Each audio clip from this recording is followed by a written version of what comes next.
போன வீடியோல நம்மளோட டேட்டா பேஸ்ல Django இன்ஸ்டால் பண்ணும்போது Django கூட வர டிஃபால்ட் மாடல்ஸ் எல்லாம் எப்படி ஆட் பண்றது அப்படின்னு பார்த்தோம்.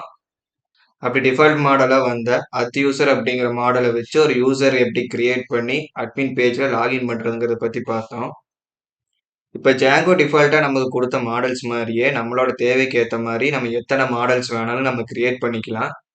மாடல்ஸ் அப்படிங்கிறது ஒரு வெப் அப்ளிகேஷனோட பேக் போன். ஏன்னா நம்ம கிரியேட் பண்ற டிஃப்ரெண்ட் மாடல்ஸ்ல தான் அந்தந்த செக்ஷனுக்கான டேட்டாஸை ஸ்டோர் பண்ணி வச்சிருப்போம். அதை ரிட்ரீவ் பண்ணி எடுத்து திரும்ப யூஐலையும் நம்ம காட்டுவோம்.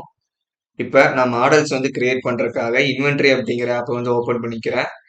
ஒவ்வொரு ஆப்லயுமே மாடல்ஸ் எழுதுறதுக்கான models.py அப்படிங்கிற ஃபைல் கொடுத்துருப்பாங்க.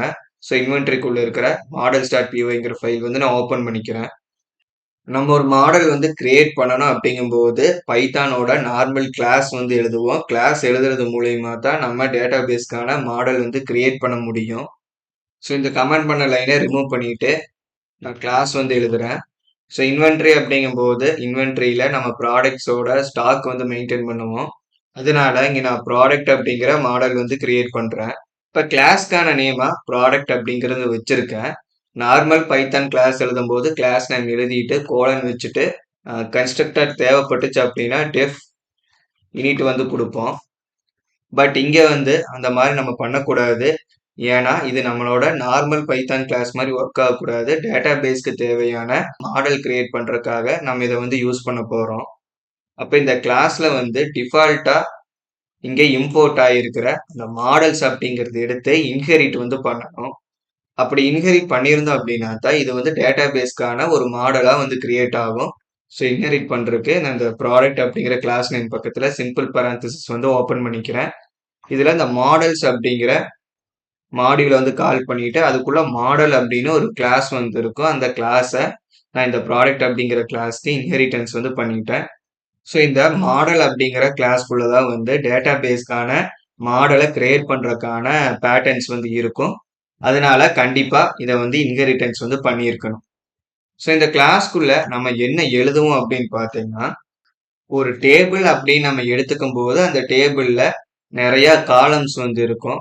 ஒவ்வொரு காலமும் டிஃபால்ட்டா ஒவ்வொரு ஹெட்டிங் வச்சிருக்கோம். அந்த ஹெட்டிங்கான வேல்யூஸ் தான் ஒவ்வொரு காலம்லயும் இருக்கும். இந்த மாதிரி மொத்தம் எத்தனை ரோஸ் ஆஃப் டேட்டா வேணாலும் நம்ம ஆட் பண்ணியிருப்போம். ஒவ்வொரு ரோலையும் அந்த காலம்கான டேட்டா என்னவோ அது கொடுத்துருப்போம்.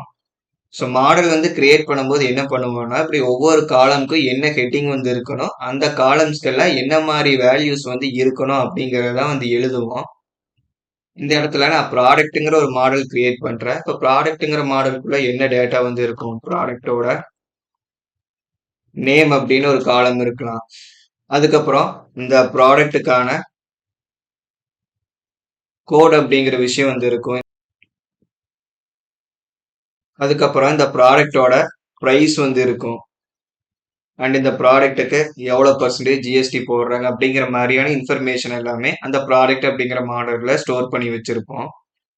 இப்ப நம்ம என்ன பண்ணியிருக்கோம் அப்படின்னா, ஒவ்வொரு காலம்கான நேம் என்ன வரணும் அப்படிங்கிறது கொடுத்துட்டோம். இந்த மாதிரி ஒவ்வொரு காலம்க்கும் என்ன நேம் இருக்கு அப்படிங்கறத மென்ஷன் பண்ணியிருக்கோம். இப்போ ஒவ்வொரு காலம்குள்ளேயும் என்ன டைப் ஆஃப் டேட்டாவை வாங்கணும் அப்படிங்கறத நம்ம மென்ஷன் பண்ணணும். அப்ப ஈக்குவல் டு அந்த பக்கம் அது என்ன டேட்டா டைப் இன்புட்டா எடுத்துக்கலாம் அப்படிங்கிறது கொடுக்கலாம். இப்போ ப்ராடக்ட் நேம் அப்படிங்கும்போது அது ஒரு ஸ்ட்ரிங் டேட்டா டைப்பா இருக்கும். ஸ்ட்ரிங் டேட்டா டைப்பா வாங்கணும் அப்படிங்கும்போது நம்ம இந்த மாதிரி மாடல்ஸ் டாட் கேரக்டர் ஃபீல்ட் அப்படிங்கறத மென்ஷன் பண்ணணும். அதாவது அந்த காலம் அவங்க லெட்டர்ஸ், நம்பர்ஸ், ஸ்பெஷல் கேரக்டர்ஸ் என்ன வேணா அதுல என்டர் பண்ணிக்கலாம். கேரக்டர் ஃபீல்ட் அப்படின்னு டைப் பண்ணதுக்கு அப்புறம் சிம்பிள் பரான்தசிஸ் ஓபன் பண்ணி க்ளோஸ் பண்ணி இருக்கணும். இந்த கேரக்டர் ஃபீல்டு அப்படிங்கிற கிளாஸ்க்கு டிஃபால்ட்டா 2 பேராமீட்டர்ஸ் பாஸ் பண்ணியிருக்கணும். ஒன்று மேக்ஸ் லென்த் அப்படிங்கிறது. மேக்ஸ் லென்த் அப்படின்னா என்னன்னா, அந்த கேரக்டர் ஃபீல்டுல எவ்வளவு லெட்டர்ஸ் மேக்ஸிமம் என்டர் பண்ணலாம் அப்படிங்கிறது. நான் 200 கொடுக்குறேன். Comma null equal to true. இந்த null equal to true எதுக்காக கொடுக்குறோம் அப்படின்னா, இது ஒரு டிஃபால்ட் வேல்யூ. அதாவது இந்த டேபிளுக்கு ப்ரோக்ராமேட்டிக்கா டேட்டா ஃபீட் ஆகும்போது ப்ராடக்ட் நேம் அப்படிங்கிற இந்த ஃபீல்டுக்கு டேட்டா எதுவுமே பாஸ் ஆகல அப்படின்னா டிஃபால்ட்டா நல் அப்படின்னு சேவ் பண்ணி வச்சுக்கும். அதை பைத்தான் லாங்குவேஜுக்குள்ள பார்க்கும்போது நன் அப்படிங்கிற மாதிரி காட்டும். இதுவே டேட்டா பேஸ்ல நம்ம பார்க்கும்போது நல் அப்படின்னு ஸ்டோர் ஆயிருக்கும். இதை ஏன் நம்ம பண்றோம் அப்படின்னா, ப்ரோக்ராமேட்டிக்கா டேட்டா ஃபீட் ஆகும்போது ஏதோ ஒரு காலம்க்கு வேல்யூ பாஸ் பண்ணாம விட்டுட்டாங்க அப்படின்னா எரர் வந்து அடிக்கும். எந்த டேட்டாவுமே சேவ் ஆயிருக்காது. பட் சில இடங்கள்ல நம்ம இருக்கிற அத்தனை ஃபீல்டுக்குமே டேட்டா தர மாதிரி இருக்காது. ஏதோ செலக்டடா 1 ஆர் 2 ஃபீல்ட்ஸுக்கு டேட்டா ஆட் பண்ணுவோம். அப்ப மத்த ஃபீல்ட்ஸ் வந்து எரர் ஜெனரேட் பண்ணாம இருக்கணும் அப்படிங்கும்போது, அதுக்கான டிஃபால்ட் வேல்யூ அப்படிங்கிற ஒரு விஷயம் நம்ம பாஸ் பண்ணியே ஆகணும். அடுத்து ப்ராடக்ட் கோட் அப்படிங்கிற ஃபீல்டு வந்து இருக்கு. ஸோ ப்ராடக்ட் கோடும் நம்பர்ஸ், லெட்டர்ஸ் மிக்ஸ்அப் ஆகி வரலாம். அதனால இந்த கேரக்டர் ஃபீல்டையே காப்பி பண்ணி நான் இங்கேயே பேஸ்ட் பண்ணிக்கிறேன். ப்ரைஸை வந்து நான் ஃப்ளோட் ஃபீல்டில் வந்து ஸ்டோர் பண்ணி வைக்கிறேன். Models dot float field float ஃபீல்டுக்கும் நம்ம null equal to true வந்து கொடுக்கலாம். இல்லை அப்படிங்கும்போது டிஃபால்ட்டா நம்ம 0 அப்படிங்கிறது கூட பாஸ் பண்ணலாம். 0 பாஸ் பண்ணும்போது எந்த வேல்யூஸ் இந்த ஃபீல்டுக்கு பாஸ் ஆகல அப்படின்னா 0வை டிஃபால்ட் வேல்யூவா எடுத்து ஸ்டோர் பண்ணிக்கும். ஸோ அடுத்ததா ஜிஎஸ்டி வந்து இருக்கு. ஏதோ ஒரு இடத்துல நமக்கு டெசிமல் நம்பர்ஸே வராது, கம்ப்ளீட்டா ஹோல் நம்பர்ஸ் தான் வரும். அப்படிங்கும்போது என்ன பண்ணலாம்னா மாடல்ஸ் டாட் இன்டீஜர் ஃபீல்டு வந்து யூஸ் பண்ணலாம். ஸோ இன்டீஜர் ஃபீல்டு வந்து நமக்கு டெசிமல் வேல்யூஸை எடுத்துக்காது, கம்ப்ளீட் ஹோல் நம்பர்ஸை மட்டும்தான் எடுத்துக்கும். ஸோ இதுக்குமே டிஃபால்ட் வந்து நம்ம 0 கொடுக்கலாம். ஸோ ஜாங்கோவில் மாடல்ஸ் கிரியேட் பண்ணும்போது ஒவ்வொரு காலம்க்கும் வேல்யூஸ் வாங்குறதுக்கு இந்த ஃபீல்ட் டைப்ஸ் மட்டும்தான் இருக்கா அப்படின்னு கேட்டிங்கன்னா அது கிடையாது. இன்னும் நிறைய டைப் ஆஃப் ஃபீல்ட்ஸ் வந்து இருக்கு. ஸோ அதில் சில ஃபீல்ட்ஸை வந்து நான் இங்கே மென்ஷன் பண்ணியிருக்கேன். இது இல்லாமையும் இன்னும் நிறைய ஃபீல்ட்ஸ் வந்து இருக்கு. பட் இதில் இருக்கிற ஃபீல்ட்ஸே நம்ம ரெகுலர் யூசேஜ்க்கு போதுமானதாக வந்து இருக்கும். ஸோ இப்போ வந்து நம்ம விஷுவல் ஸ்டுடியோ கோடு வந்து போயிட்டு நம்ம கிரியேட் பண்ணியிருக்கிற மாடலை டேட்டா பேஸில் ஆட் பண்ணிடலாம்.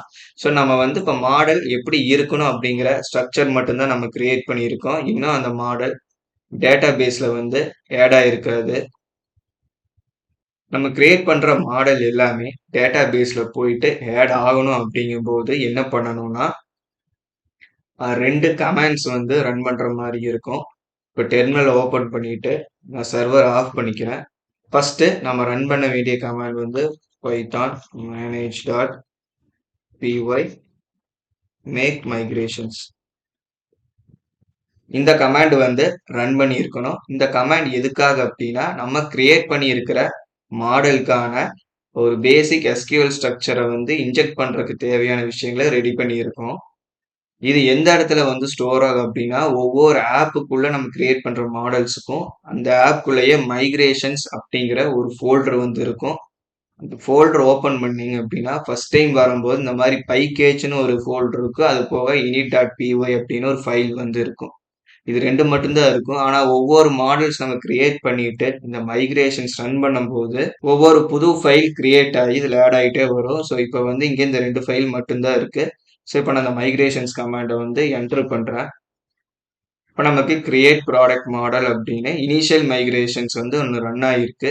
இப்போ மைக்ரேஷன் ஃபோல்டருக்குள்ள பார்த்தோம் அப்படின்னா 0001_initial.py இருக்கும். இந்த ஃபைல்ல என்ன இருக்கு அப்படின்னா நம்ம கிரியேட் பண்ண மாடலுக்கான டேட்டாபேஸ் செட்டப் பண்றதுக்கு தேவையான அந்த எஸ்கியூஎல் இன்ஸ்ட்ரக்ஷனை வந்து ரெடி பண்ணி வச்சிருக்கோம். ஸோ இந்த ஃபைலை ஓப்பன் பண்ணி பார்த்தோம் அப்படின்னா நமக்கு இந்த மாதிரி வந்து இருக்கும்.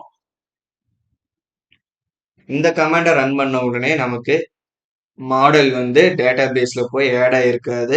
ஏன்னா நம்ம போன வீடியோல என்ன பார்த்துருந்தோம் அப்படின்னா மைக்ரேட் அப்படிங்கிற ஒரு கமாண்ட் கொடுத்ததுக்கு அப்புறம் தான் அது டேட்டா பேஸ்ல போய் எஃபெக்ட் ஆயிருக்கும். ஸோ அது வரைக்கும் அது டேட்டா பேஸ்க்கு போயிருக்காது. இப்போ என்ன பண்றோம்னா நம்ம கிரியேட் பண்ண மாடல் வந்து டேட்டா பேஸ்க்கு ஆட் ஆகணும்னா டெர்மினலை ஓப்பன் பண்ணிட்டு திரும்பவும் பைத்தான் manage.py migrate அப்படிங்கிற கமாண்டை டைப் பண்ணிட்டு என்டர் கொடுக்கணும். இப்போ என்ன ஆயிருக்குன்னா நம்ம கிரியேட் பண்ண மாடல் டேட்டா பேஸ்ல வந்து ஆட் ஆயிருக்கும். ஸோ இங்க வந்து ஆட் ஆயிருக்கு.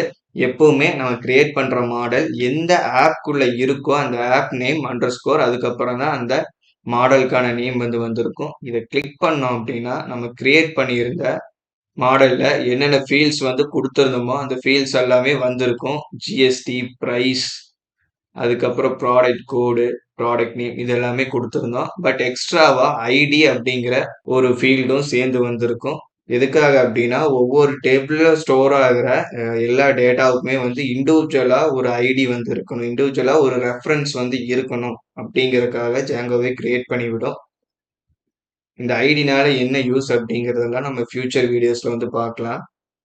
இப்போதைக்கு நமக்கு தேவையான ஒரு மாடலை எப்படி கிரியேட் பண்ணி டேட்டா பேஸ்ல ஆட் பண்றது அப்படிங்கறது மட்டும் ப்ராக்டிஸ் பண்ணிக்கிட்டீங்கன்னா போதும். இந்த மைக்ரேஷன்ஸ் அண்ட் மைக்ரேட் கமாண்ட் வந்து புதுசா ஒரு மாடல் கிரியேட் பண்ணும்போது மட்டும் கிடையாது. அந்த மாடல்ல இருந்து என்ன சேஞ்சஸ் பண்ணாலும் அந்த சேஞ்சஸ் எல்லாமே நமக்கு டேட்டா பேஸ்ல போய் ரிஃப்ளெக்ட் ஆகணும் அப்படின்னாலும் நம்ம மைக்ரேஷன்ஸ் அண்ட் மைக்ரேட் கமாண்ட் வந்து கண்டிப்பா ரன் பண்ணியே ஆகணும். இப்போ எக்ஸ்ட்ராவா நான் ஒரு பூலியன் ஃபீல்டு வந்து கிரியேட் பண்றேன்.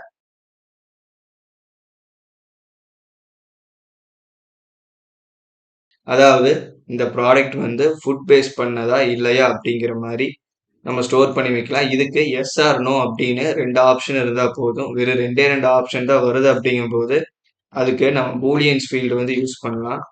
ஸோ பூலியன் ஃபீல்டு வந்து ஆட் பண்ணிக்கிறேன். டிஃபால்ட் வேல்யூவா நான் என்ன கொடுக்குறேன் அப்படின்னா ஃபால்ஸ் அப்படிங்கிறது வந்து கொடுக்குறேன். இதை நம்ம டைப் பண்ணி முடிச்ச உடனே அது வந்து திரும்பவும் டேட்டா பேஸ்க்கு வந்து ஆட் ஆயிருக்காது. எப்ப ஆட் ஆகும் அப்படின்னா நம்ம திரும்பவும் மைக்ரேஷன்ஸ் கமாண்ட் வந்து ரன் பண்ணணும். இப்போ ஒரு சேஞ்ச் பண்ணியிருக்கோம். சேஞ்ச் பண்ணும்போது ஆல்ரெடி இருந்த அதே மைக்ரேஷன் ஃபைல்ல போய் எஃபெக்ட் ஆகாது. எப்பவுமே என்ன சேஞ்ச் பண்ணோம்னாலும் அதுக்குன்னு ஒரு புது மைக்ரேஷன்ஸ் ஃபைல் வந்து கிரியேட் ஆகும்.